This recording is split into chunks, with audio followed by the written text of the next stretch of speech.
Welcome to the Betting Above the Rim podcast. Today's date, April 30th, episode 145, and let's get into our tip-off topics with possibly an end of the era. The Milwaukee Bucks blew not one, but two last-minute leads and losing 119-118 to the Indiana Pacers. Indiana not covering as around an 8-point favorite. Giannis was Giannis. Gary Trent absolutely fantastic. Balanced scoring from the Indiana Pacers, which is not the big story that came out of last night. It was what happened after the game. After hitting the game-winning layup, Tyrese Halliburton's father, John, came out of the stands, kind of taunted Giannis, and really became a really ugly scene. A lot of people have talked about it, but they haven't shown this. And this is John Halliburton, Tyrese's father, not long after the game, saying, "I sincerely apologize to Giannis, the Milwaukee Bucks, and the Pacer organization for my actions following tonight's game. This was not a good reflection on our sport or my son, and I will not make that mistake again." I will give John credit for apologizing, but I must say this. It was dangerous. It was a nasty scene. And I'm going to credit Giannis for not doing something incredibly stupid, as it was in the heat of the moment, and he was obviously upset. I also want to give credit to some players like TJ McConnell, who was seen trying to calm down and apologize to Giannis when it happened. But before I move on to the Knicks game, I got to address this really quick. I think Giannis' time has to be done in Milwaukee. I know it's a hot take, but simply put, he wanted to compete for a championship, and he doesn't get a chance to with Milwaukee. If you thought about it, guys like Damian Lillard, going to be out probably all next year. You know, they traded Middleton last year, during the season for Kyle Kuzma. He was an abomination. Bobby Portis, free agent. Brook Lopez, free agent. Pat Connaughton didn't play. They're relying on young guys that don't have a lot of a future here. Giannis was incredibly frustrated. If you look at the Eastern Conference, I fully expect Giannis to ask out for a trade, and if I'm Milwaukee, I grant it. This is a top 5, maybe the best player in the sport, who can get a huge return and start a rebuild in Milwaukee where it is needed. Speaking of rebuilds, what a job by J.B. Bickerstaff and the Detroit Pistons, down 3-1, go into Gotham and win 106-103, covering as an underdog and winning outright. The play of Asor Thompson was absolutely fantastic. And basically also the defense that was played on Jalen Brunson. Karl Anthony Towns struggled. Mikal Bridges struggled. Jalen Duren did a great job with the rebounding. It really wasn't for someone like Mitchell Robinson, they wouldn't have been in that game. Now listen, the talk needs to be quickly on tips. There was a situation where both Hart and Brunson got hurt with about 2.5 minutes to go in the game. They had to come out. Tips had only one timeout left. He did not burn a timeout to get Hart and Brunson back in the game. And then he got back in the game to about 30 seconds or so left. 2 minutes went off the clock with your best player and one of your most indispensable players in Josh Hart. One thing needs to be considered by Tips. Number one, you have at least 2 timeouts left going into that situation. 2, you foul. Just put Detroit to the line to get Brunson and Hart back into the game. Or the biggest one, and no one talking about this, is either throw the ball off someone's leg out of bounds or just step out of bounds and get them back. Game number 6 will be huge in the Motor City. Speaking of game 5s, Boston, 120-89, wasn't even close. Paolo Banchero, major foul trouble, and the Celtics literally pulled away in the third quarter, outscoring Orlando 36-13. This is a dynamic Boston Celtics team that can get going offensively at any point. I want to take this minute really to really congratulate Jamal Mosley in Orlando. With the injuries to the abs, to both Banchero and Wagner, you're losing the other Wagner, getting those 2 guys back, losing Suggs for the year. For the fact that they did what they did, that team deserves a lot of credit.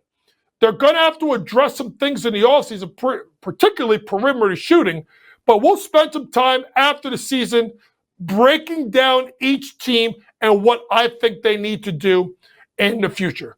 2 teams that don't have to worry about that right now is Denver and the Clippers. Denver takes a 3-2 series lead after that crazy win over the weekend, with the Aaron Gordon putback at the 1/1,000,000th of a second. They win 131-115, take a 3-game-to-2 series lead. Shout out, obviously, to Jamal Murray, Bubble Murray, Playoff Murray, whatever Murray, not Bill Murray, but Jamal Murray. Outstanding job, 43 points. Good contributions across the board. Clippers did not play well. I was expecting, I talked about this, as I thought that the number was way too low. I think it's about 203 was over under. Denver hadn't shown that they have played their best basketball in the playoffs in regards to offensively. They showed that. And Nikola Jokic only got 13 points. I fully expect Clippers to hold serve, and we'll be looking at Game 7 in the Mile High City. Let's move on to awards, where Stephon Castle was named Rookie of the Year, the second straight Rookie of the Year for the San Antonio Spurs. And we know this is really by process of elimination. Guys got hurt left and right, and no one really stepped up. But Stephon Castle, even with De'Aaron Fox getting traded during the season era, and then playing 40-year-old Chris Paul, 82 games starting, Stephon Castle still showed why I said on this podcast, and you can go find which one it was, I said Stephon Castle I thought was going to have the best career in the NBA. Well, after year one, I am right. Stephon Castle, congratulations for Rookie of the Year. New coach, but he not an old coach.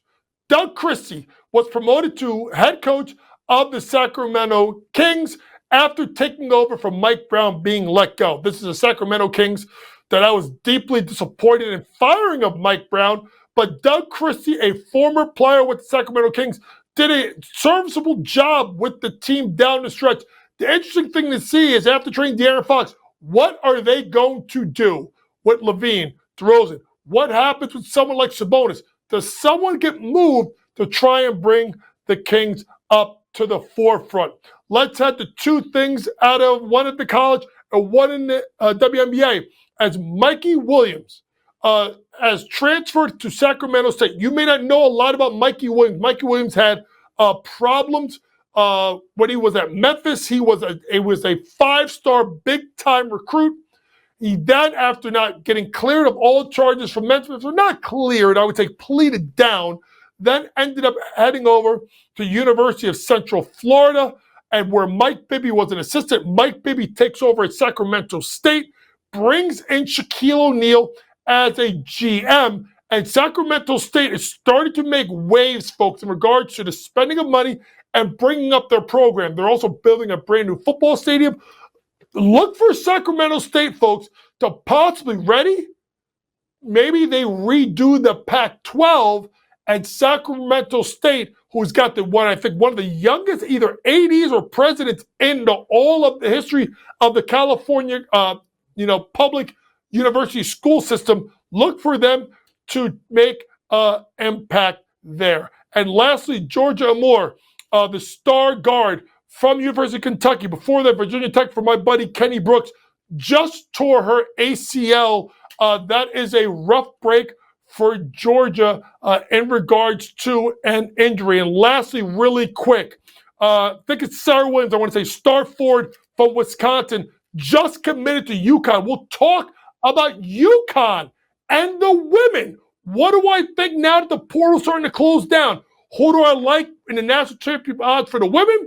And then with someone like Braden Smith going back to Purdue, the moves at St. John's, the guys leaving Duke, Caravan, we'll talk about him next part. We'll talk about all of that, how it impacts you on our award tour after this commercial break.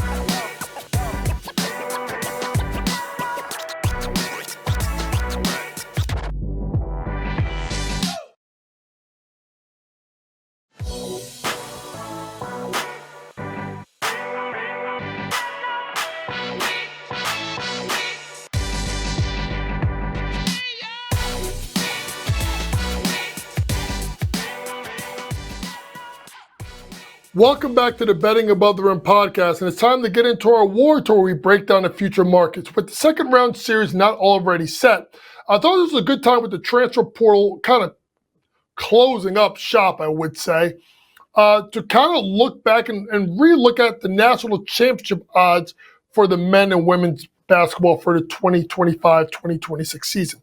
Let's begin with the men. Duke right now on FanDuel plus 850 to win the national championship, followed by Purdue at 11-1, 12-1 for Houston, 16-1 for St. John's and for UConn, 17-1 for Louisville, Kansas, and BYU, and then 20-1 for Kentucky and Texas Tech. Let's start at the top of the board. We'll actually focus on 5 teams really quick, right? Duke at 8.5-1, Purdue at 11-1, Houston at 12-1, 16-1 for St. John's and UConn, because these would be the 5 teams that if I were to put money on, these would be the 5 I would be considering based on what I know is going to be on the roster. Let's start off with Duke at 8.5-1, even though ESPN doesn't even have them in their top 10. Well, they got big news that Isaiah Evans was not going to transfer and not go into the portal, or going to go pro, and decided to come back. So when you have a backcourt of Foster and Evans, right, and then you bring in, obviously the number 1 recruiting class in the country, led by the Boozer twins, and the way that you saw John Sawyer get that team to gel last year with a combination of experience and youth, you got to understand why Duke, in the case of many, is going to be the national championship favorites at 8.5-1, even though they lost, obviously Colin Knipple, Cooper Flagg, and then obviously Malawach, the center. But they're not my pick. My pick is this one at 11-1, and that's Purdue. You look at the fact that you bring back Braden Smith, the Bob Cousy Award for the best point guard in the country. You bring back C.J. Cox. You bring back Fletcher Lawyer. Could give you the best 1-2-3 combo in the country. Then you go bring back Trey Kaufman-Renn, who really stepped up with Zach Edey leaving, getting you about 20 points per game. Then you bring in Oscar Clough, the transfer from South Dakota State, who got you about 18 a game. And then you get Jacobson back. Jacobson was a star center. Daniel Jacobson was poised for a huge breakout season, and then he got hurt. So I do think that kind of helps. And he got a couple other kids, Liam Murphy, Amir Mayer. So they have the depth, and that's why I like them at 11-1. 12-1 is usually the team I always pick, and I did pick them to win the national championship this past year, and that was close, and that's Houston. Now, Miles Uzan deciding to go pro probably cost his team for, I would say, maybe being the favorites to win the national championship, at least being over Purdue. But they got Kingston Flamingo, and they got, obviously, Chris Sinak, 2 top 20 recruits according to ESPN.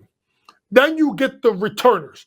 Emmanuel Sharp, big shot maker, big shot taker. He'll do better than what he did in the national championship game. And then, obviously, Tuggy Fresh, Joseph Tugler. But then they went to the portal. Kind of like they got Milos Uzan last year. Now it's Pop Isaacs, who had a great year 2 years ago at Texas Tech. Moved on to Creighton, had a really good start of the year, including, I believe, a big win over Kansas early in the year. 16 points per game at Creighton, is out for the year. He will be back, and he will lead the point of attack. Look at Houston at 12-1. Let's head down to 16-1. And that's Slick Rick the Ruler. St. John, 16-1. No R.G. Lewis. No Kenori Richmond. No Aaron Scott. No problem. Why? Zuby Ejiofor, most improved player in the Big East, is back. Then you go get Osiris Sellers. Got you about 14 points per game at Stanford. You get Jason Sannon, the transfer out of Arizona State. And then you get Ian Jackson, a former 5-star recruit, comes back home to the New York City area, where this guy put up 8 or 9, 20 points per game and is a walking bucket. What here? Walking bucket at North Carolina. Oh, I'm not done. And then you get Bryce Hopkins, who was like the first guy to come in. Bryce Hopkins, who was a star at Providence, who battled through injuries.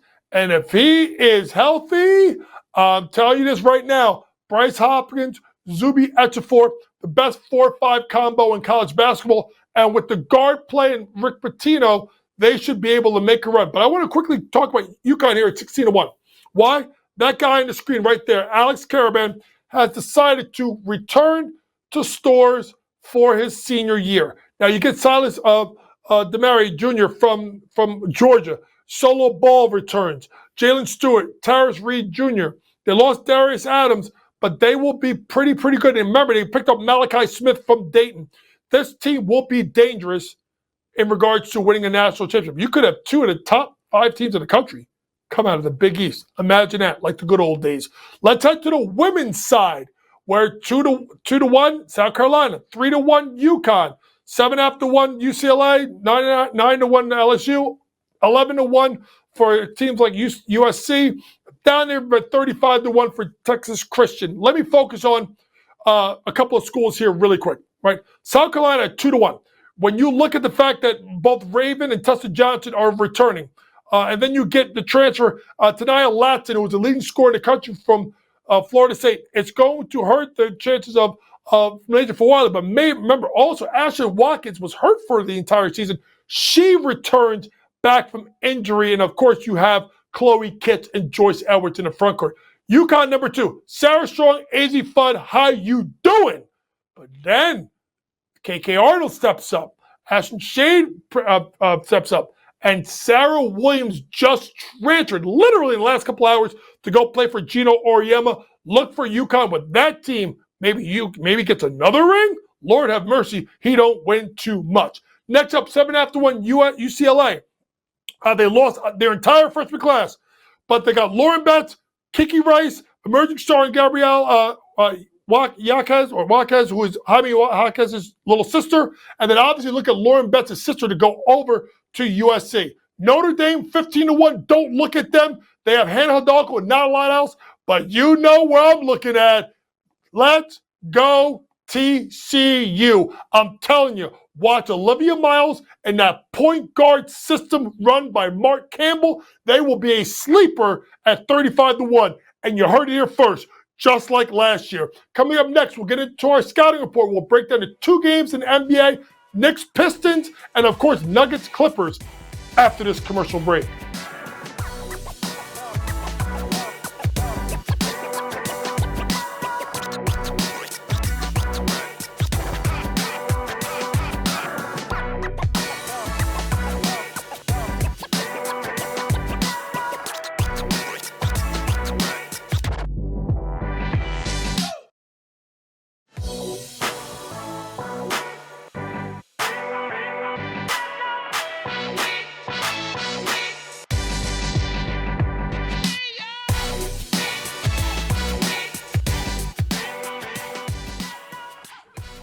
Welcome back to the Betting Above the Rim podcast, episode 145, and it's time to get into our scouting report when we break down games in the NBA. At record time, folks, this is Wednesday, April 30th. I won't be able to give plays for possible game 6s unless we get wins by either the Rockets and or the Lakers. For if that were to happen, folks, just make sure you download the Sports Grid app, as all of my scouting reports are exclusively on the Sports Grid app. Remember, the best part about it is the app is free. But let's focus on the games on Thursday because we have 2 big game 6s, leading off by the Pistons hosting the Knicks. The Knicks, right now, the Pistons, are a slight 2-point favorite with an over-under of 213. And you got to wonder if, obviously the health of Jalen Brunson. And then obviously you got to look at the fact that how bad both Brunson and Cat played in game number 5. I do not see that happening. I'm going to take the Knicks as a 2-point favorite to go ahead and get the job done. If you're looking at props right now, really quickly as I'm thinking about it, one I would be looking at right now is Malik Beasley to make over 2.5 made threes. This is a Malik Beasley that has gone under in 3 of the last 4 games. But before that, I think he hit it in 9 out of the previous 10 or 10 of the last 9 of the last 11 games for Malik Beasley. This is a guy who's not going to be scared. The moment comes off the bench, he's going to able to have to knock down shots. Look at Malik Beasley possibly to go over 2.5 made threes. And for the Knicks, I'm going back to old reliable. And that's Karl Anthony Towns. Over 10.5 rebounds. Now, if you look at Cat, he did miss it in a couple of games straight, but he got it last night with 11 rebounds, but he was also in foul trouble. I don't think he gets himself into foul trouble in a big monster performance. Look at Karl Anthony Towns to obviously go over 10.5 rebounds, and look for the Knicks to cover that 2-point spread. Next game, Denver at the Clippers. Okay, this was the zigzag series until Zag went twice, and that would be Denver winning games 4 and game 5. I said this, and you can go look it up. Maddie can confirm it with me. I said this was going 7. This was out of all the series, I was the most confident in going 7 games, and I am going back to the well, and I'm going to say this. The Clippers will win.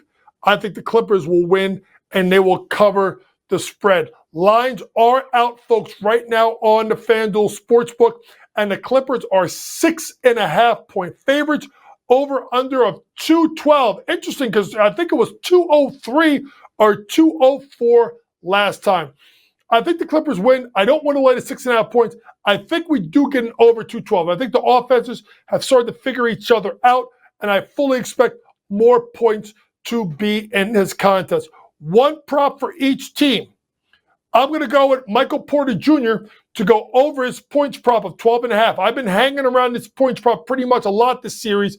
He's gone over 3 of the last 4 games, 12 out of the last 15 games overall for Michael Porter Jr., and 8 of his last 11 games versus the Los Angeles Clippers has someone like Michael Porter Jr.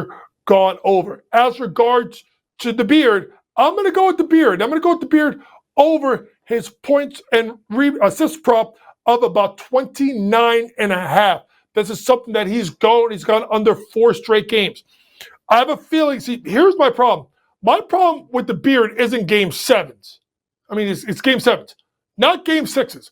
I think at home, after a terrible performance where he got combined for 18 or 19 PRA, I fully expect the Beard to come out in full force and show his true arsenal and be able to shoot the ball much better than he did last night and go over the 29.5 points plus assists.